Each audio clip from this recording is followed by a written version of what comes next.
Novelan, a imagen y semejanza, sinopsis. Una visión en el cielo paraliza al mundo, en un gran evento observado por todos los habitantes del planeta, que causa consternación mundial. Dios se muestra en directo y anuncia el juicio final, la aniquilación de la raza humana. No será como se contemplaba en las Sagradas Escrituras, pero la humanidad ha decidido luchar por sobrevivir, y desafiará, para ello, los designios del Todopoderoso, la voluntad humana y la voluntad divina enfrentadas en una guerra sin misericordia. Capítulo 1. El juicio final. El agujero negro más cercano a la Tierra se hallaba a 4000 años luz del planeta, en un rincón perdido de la Vía Láctea. El remolino de partículas a su alrededor medía como 50.000 kilómetros, unas 4 veces el tamaño de la Tierra, y el hoyo en el centro era de unos 15 kilómetros de ancho. Su entorno era un caos total de partículas, rocas, cometas, pedazos del universo, todo atrapado en un torbellino colosal, y de repente, contra toda lógica, y desafiando la fuerza de gravedad, algo salió de su interior, una nave gigantesca, un disco metálico como de 300 pisos de alto. Medía como 13 kilómetros de diámetro, más grande que la ciudad de Manhattan, y tan solo un poco más pequeño que el agujero. La nave lucía bañada con miles de ventanales redondos que brillaban como ojos de buey. Arriba cargaba una ciudad entera de edificios de metal, 3 veces más grandes que el rascacielos más alto de la Tierra. En el centro de la ciudad despuntaba una torre pentagonal, como un faro, 5 veces más alta que los otros edificios. Toda la ciudad era cubierta por una gran cúpula de cristal transparente, una turbina por debajo de la base del disco, justo en el centro, se encendió, con una llama azul, luego cambió a rojo, y en cuestión de segundos la nave se transposicionó, dejando destellos de su luminiscencia rasgando la oscuridad del espacio. Así, llegó en 10 segundos hasta el interior de la heliosfera del sistema solar, se detuvo justo frente a la cara iluminada de la Luna, y sobre su superficie quedó suspendida en posición fija, con vista al planeta Tierra, cual buitre al acecho. En las áridas tierras de Irán, bajo un crepúsculo sofocante, el presidente de Estados Unidos, Thomas Kirk, se erguía en una tarima, frente a una numerosa multitud incontable a primera vista, aspiró muy hondo, empapado en sudor dentro de su asfixiante traje claro, mientras la luna nueva ya se hacía visible. Se cuestionó si no habría sido más adecuado un atuendo bélico para anunciar el fin de la Tercera Guerra Mundial.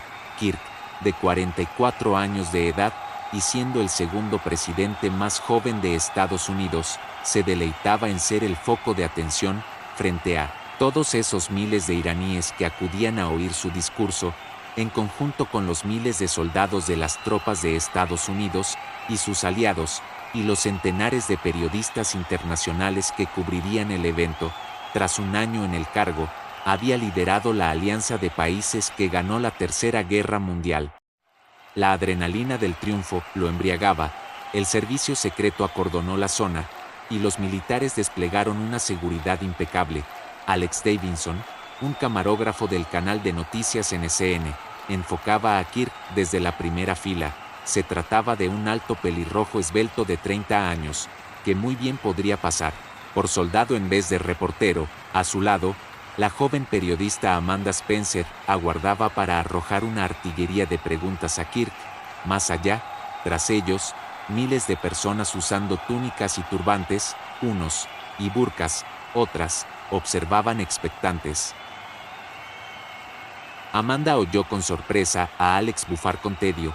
No concebía que se fastidiara mientras cubrían el evento más importante de la historia contemporánea. El hombre le aseguró que no le aquejaba su exigente trabajo, sino cubrir a narcisistas como Kirk, que se creían una deidad. O si no, un elegido de Dios, como todos los políticos. Expresó su preferencia por volver a cubrir la línea de fuego de los bombardeos, antes que tener que oír en directo su discurso.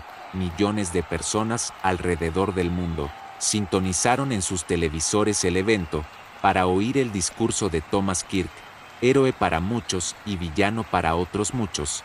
Kirk habló extasiado: ahora damos un gran paso a la pacificación mundial, ya no más células terroristas, ni grupos genocidas, ya han sido exterminados en su totalidad.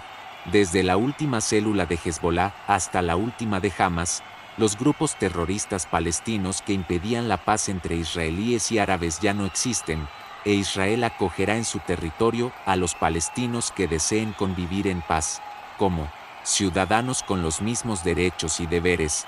La maligna Alianza Oriental ha sucumbido ante la libertad y la vida.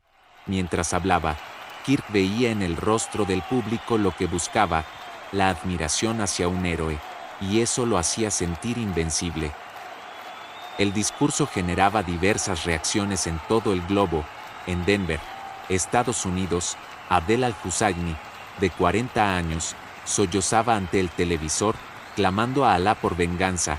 Gritaba: los occidentales nos despojaron de nuestra tierra, dijo a su hijo Akram, de 6 años. El niño, asustado, lloraba ante el discurso de odio de su padre. Su madre lo consoló, mientras Abdel maldecía a Kirk y a Occidente con furia desbordada.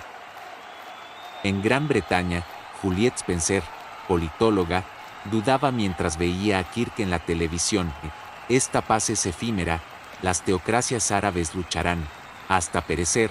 La Alianza de Occidente mató a más de 100 civiles por cada terrorista, buscando influencia geopolítica. Su esposo Jefferson, sentado junto a ella, rompió su reflexión bromeando sobre lo sudoroso del aspecto de Kirk, como un cerdo al horno. Kirk terminó su discurso, reafirmando la derrota de la Alianza Oriental y el triunfo de la razón. Además, pidió a la Organización de las Naciones Unidas reestructurarse para prevenir mejor las amenazas a la paz. Y entonces, un destello envolvió el ambiente e hizo a la multitud levantar su vista al cielo. Un relámpago fue la explicación que, en un primer instante, creyeron los presentes. Ya en el crepúsculo, con la luna llena resplandeciente, la superficie del satélite natural mostró algo que sacudió a toda persona del planeta. Como si se tratara de una imagen proyectada sobre una pantalla de cine, un gigantesco rostro humano ocupaba toda el área de la cara lunar orientada hacia la Tierra, de unos 80 años, tez pálida, mirada fruncida que transmitió a la gente un gesto severo de ira.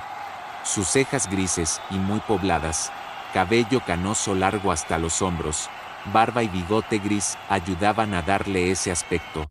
Los gritos de pánico resonaron, tanto de hombres como de mujeres. Los teléfonos celulares repicaban por doquier. Allí, en Irán y en todo el mundo, donde la cara de la luna era visible, desde el atardecer al amanecer, donde no se vio el evento en vivo, porque era de día, los habitantes de la Tierra lo vieron a través de la televisión. En apenas 15 minutos, el evento ya era noticia mundial. Las redes sociales se llenaron de fotos y videos. Muchos lo tomaron por el lado divertido y se fotografiaron jugando con la perspectiva.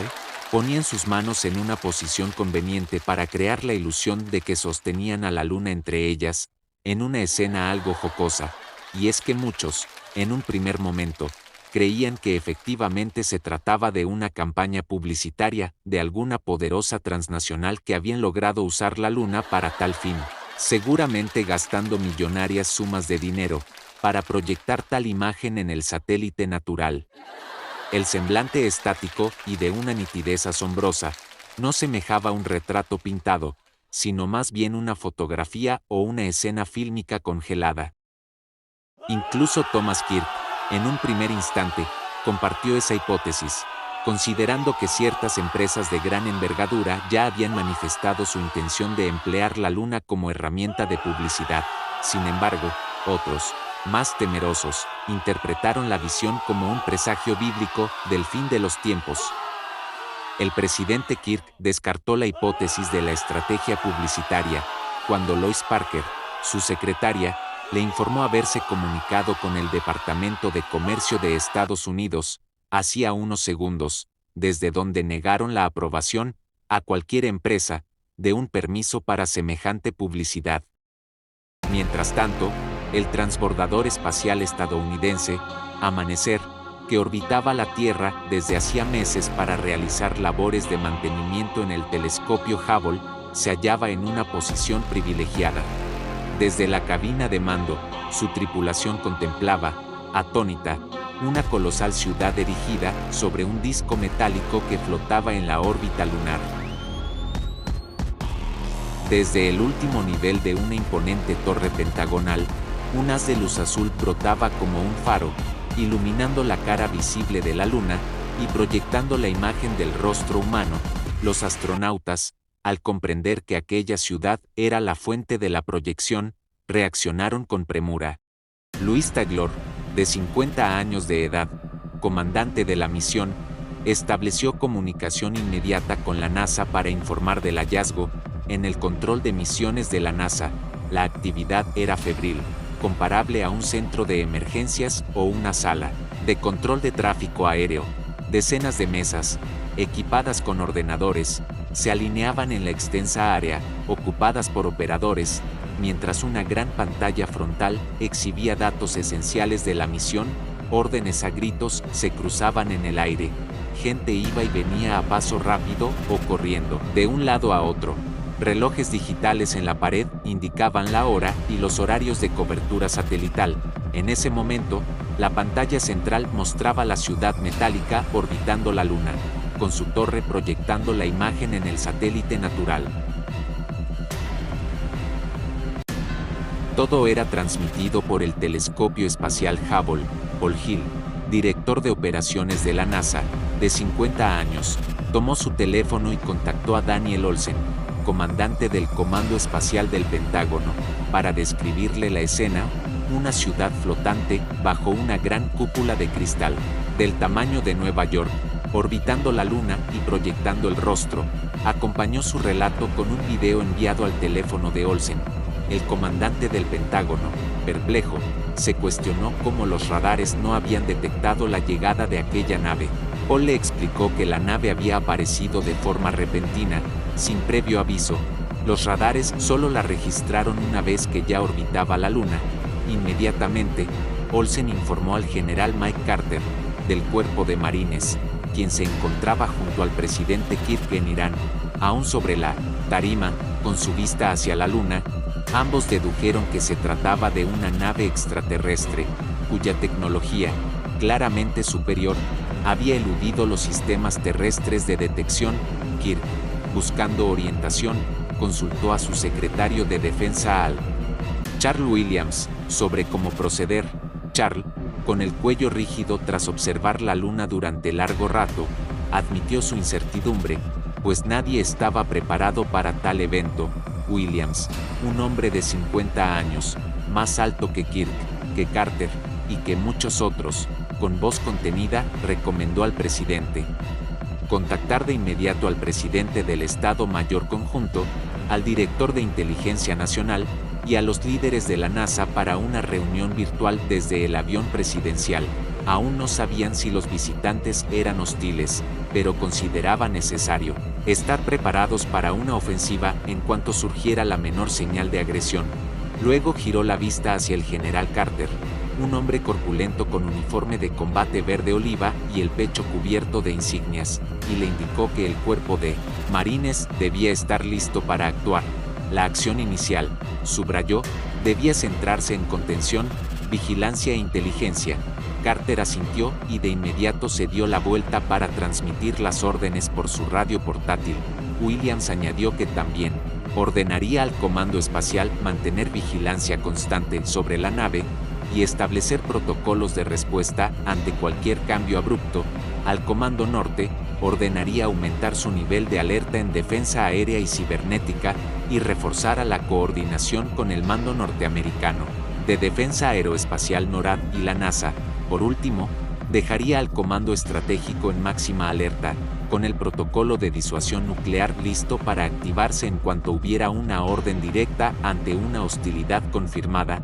Finalizada la exposición de Charles sobre la estrategia de seguridad a seguir, y mientras todos aún seguían mirando absortos el rostro inmóvil en la Luna, Kirk, abrumado, deseó en silencio no ser el presidente de la nación más poderosa del mundo en ese momento, ni en la Facultad de Economía, ni, en su posgrado de Ciencias y Artes Militares, lo habían preparado para enfrentar a lo que podría ser literalmente un enemigo de otro mundo. No tenía idea de qué hacer, pero haría lo que pensaba, debía hacer un líder, fingir que lo sabe todo. Tuvo miedo, pero era algo que quizás solo admitiría en su lecho de muerte. No obstante, lo reconfortaba la presencia de estrategas y líderes militares más experimentados a su lado, como su secretario de Defensa, Charles Williams.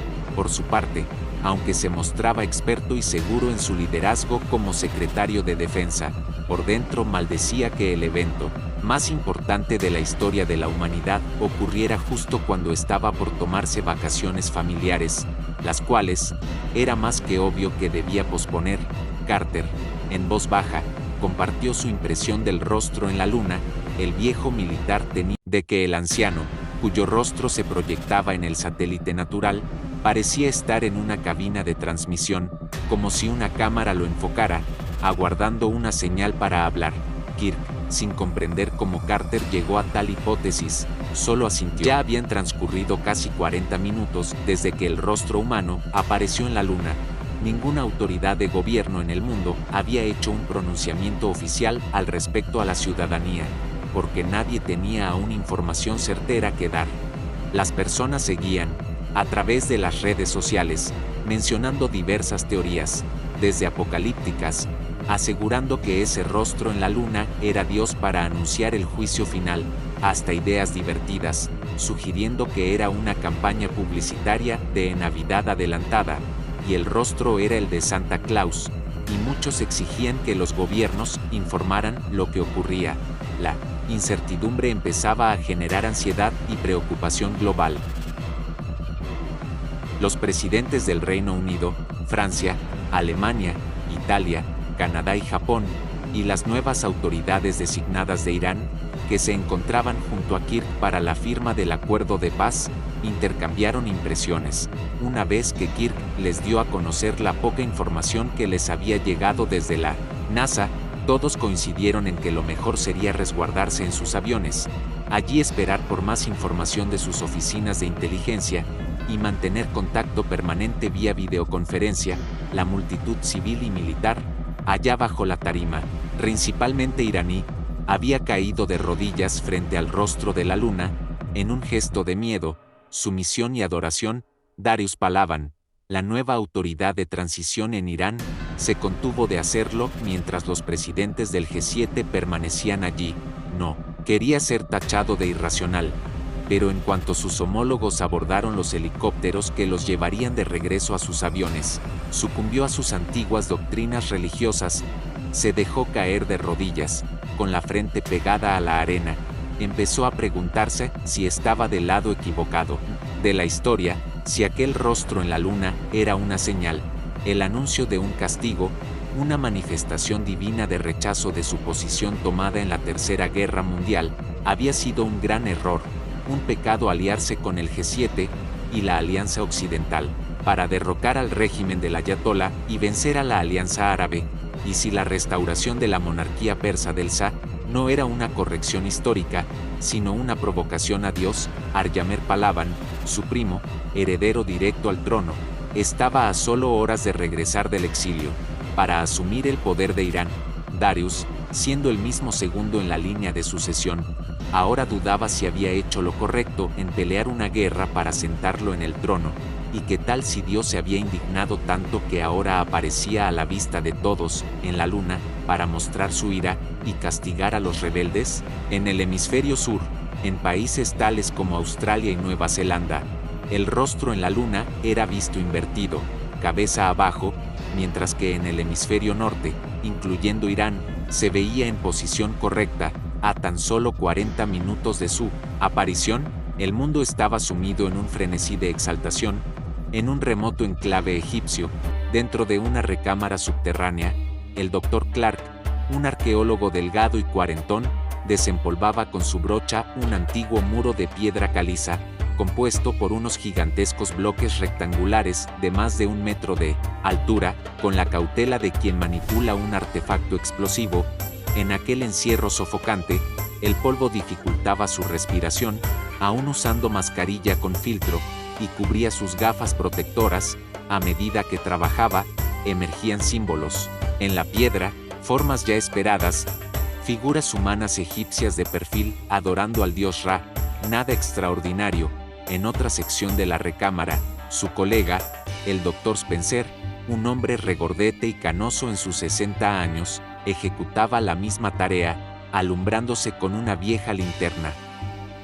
Clark expresó su esperanza de hallar algo novedoso en esa pequeña pirámide recién descubierta. Ya no quería otra decepción para la arqueología. Mientras la luz de la linterna rebotaba en los jeroglíficos, murmuraba para sí su hartazgo de momias, envueltas en rituales predecibles, de papiros que hablaban de ofrendas a Ra o de la contabilidad de los templos. Hacía décadas que aquello ya no era novedad. Ahora buscaba una grieta en la historia oficial, que rompiera con lo ya conocido en arqueología egipcia. Spencer expresó igual anhelo. Se preguntaron si podrían terminar de examinar toda esa pirámide sepultada recién descubierta, antes de que el nuevo gobierno egipcio de transición tomara posesión.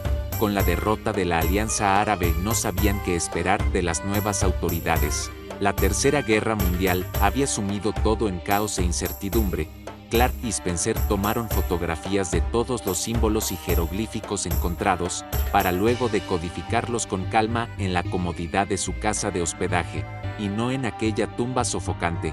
De improviso entonces, un niño de 10 años, vestido con túnicas y turbante, irrumpió en la recámara, agitado tras descender por la angosta escalera de entrada. Exclamó exaltado y repetidas veces que el rostro de Alá estaba en la luna, y los instó a salir a verlo, señalando la entrada.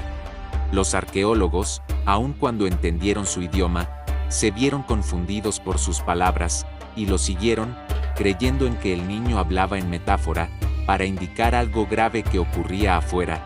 Tal vez necesitaba ayuda ante algún predicamento. Ascendieron por las escaleras y emergieron de la pequeña pirámide escalonada, semienterrada en la arena. La noche había caído, y la luna resplandecía en el cielo. El niño señaló el satélite natural, para que observaran el fenómeno que había capturado su atención y lo había conmocionado. Los tres, junto con otros cientos de curiosos en el terreno arenoso, algunos sobre camellos, otros asomados desde sus tiendas de piel, alzaron la vista. El enorme rostro del anciano en la luna los dejó petrificados, absortos. Amy, la niña de 10 años ataviada con bata blanca y anteojos protectores, expresó su anhelo de obtener el primer premio en la feria escolar, y su temor de que su compañera de clases, Dana Thompson, pudiera superarla y jactarse. La doctora Lucy, su tía, allí en el laboratorio de biología de la Universidad de California, UCLA, le explicó que la ciencia es primero vocación y disciplina, no competencia por vanidad. Añadió con reproche, que si de verdad quería ganar el primer lugar, no debió haber dejado su proyecto para última hora. Habría empezado muchos días antes, a fin de tener más tiempo para prepararlo. Así no habrían tenido que ir al laboratorio en plena madrugada a tratar de terminarlo. Luego de seguro se dormiría en clases. La niña bostezó y replicó ingeniosa que no era su culpa que en Los Ángeles amanezca más tarde mañana, mientras que en Los Ángeles apenas comenzaba a salir el sol. Lucy, una bióloga pelirroja de 27 años, pidió a Amy encender la videocámara para documentar el experimento. La niña, ante el lente, narró que, bajo la guía de la doctora, estudiaba el desarrollo de colonias bacterianas en una caja de Petri. Amy explicó que prepararon gelatina con caldo para nutrir las bacterias, la distribuyeron en cajas de Petri y, tras tocar superficies diversas con sus dedos y luego tocar la gelatina, observaron en ellas colonias visibles de bacterias a las pocas horas. Enfocó la cámara en los puntos blancos, señal de vida microbiana. Lucy, llevando la caja de Petri al microscopio, se disponía a examinar el cultivo, cuando el Dr. Ascul, su colega de Harvard, irrumpió agitado. Era un hombre moreno de barba y nariz aguileña de unos 30 años. Les informó que los noticieros de todo el mundo informaban que un rostro humano apareció proyectado en la luna hacia 45 minutos, y que no se trataba de una campaña publicitaria ni de un holograma hecho desde la Tierra. Llamó a Lucy a seguirlo al balcón para verlo. y Amy lo siguió. Antes, tomaron los abrigos del perchero y se cubrieron para soportar el aire del invierno. Cuando Azkul abrió la puerta de vidrio con persiana, se reveló ante ellos el cielo en pleno amanecer. Apenas una franja de luz solar en el horizonte, con la luna exhibiendo un rostro nítido de anciano iracundo, un fenómeno que dejó a Lucy en silencio, analizando con detalle lo observado. Los dos científicos pensaron en lo mismo: un extraterrestre humanoide. Azkul comentó que el rostro parecía sólido, sugiriendo una forma de vida orgánica evolucionada, quizás emparentada con la humana, lo que implicaría que el eslabón perdido no estaba en la Tierra. Lucy, cautelosa, le advirtió que se precipitaba en sus conclusiones. Lucy defendió la tesis de que creacionismo y evolución no eran excluyentes, sino que podrían complementarse, sugiriendo que la primera especie pudo ser creada, a partir de la cual evolucionaron otras. Azkul, dubitativo, expresó su confusión. Lucy planteó que lo que se conoce como Dios podría ser una forma de vida extraterrestre, y que los humanos serían como bacterias en su experimento. Habría creado a los humanos con algún propósito práctico. Amy, intrigada, comparó la idea con su propio proyecto científico. Lucy además criticó el ateísmo de Azkul porque limitaba su objetividad científica. La aparición del rostro en la luna debía analizarse sin prejuicios. A solo una hora de la aparición del rostro en la luna, los templos de diferentes religiones se colmaron de personas asustadas. Las iglesias cristianas de sus diversas corrientes, sinagogas y mezquitas se llenaron de fieles atemorizados por el rostro en la luna, pues creían que se trataba de Dios a las puertas del juicio final, desde el hemisferio norte hasta el hemisferio sur, donde el rostro se veía invertido. Se habían desatado miles de focos de histeria colectiva, a la par de muchas otras personas que tomaban el fenómeno como broma publicitaria de alguna transnacional, y se burlaban de la gente asustada, a quienes tildaban de fanáticos religiosos. En las calles frente a los templos religiosos, la gente se arrojaba a llorar de rodillas mirando hacia el rostro en la luna. La ola de miedo aumentaba a medida que transcurría el tiempo y ninguna autoridad de ningún gobierno en el mundo había hecho algún pronunciamiento para explicar el fenómeno. La ciudad de París no era la excepción. Muchos creyentes asustados salieron a las calles y llenaron las iglesias buscando protección. Cuando los templos se llenaron, las personas permanecieron en las calles, aunque en ese lugar del mundo la luna no era visible debido a que era la mitad de la tarde, y además el cielo se hallaba nublado. La población siguió la noticia por los medios de comunicación y las redes sociales. Dentro de la Catedral de Notre Dame, también abarrotada de feligreses asustados, el padre Leontavio Kerrigan, un estadounidense de 27 años, enfrentaba a una multitud en pánico, cuyos gritos y lamentos lo abrumaban mientras intentaba calmarla sin éxito.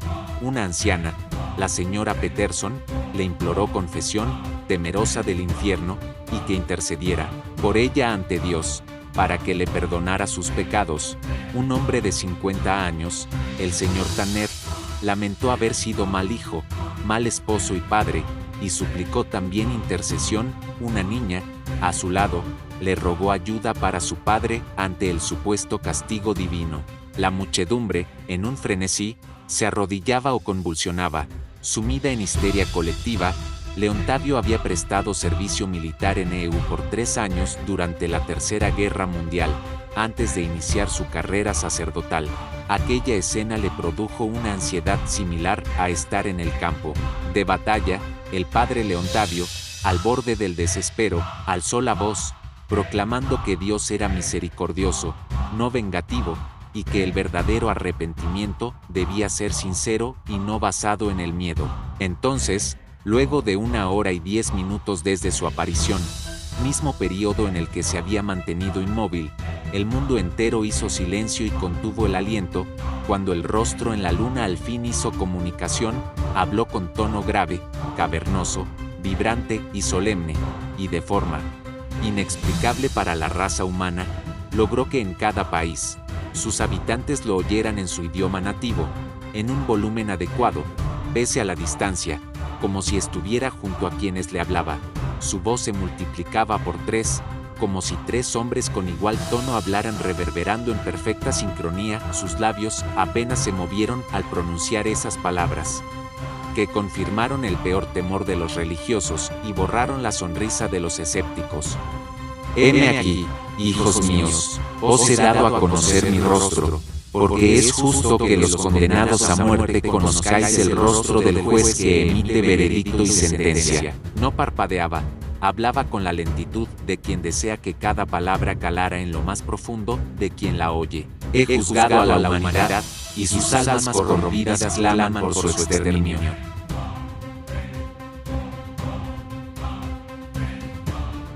Continuará. No se pierda el próximo capítulo de A Imagen y Semejanza. La guerra definitiva entre la voluntad de Dios y la voluntad humana.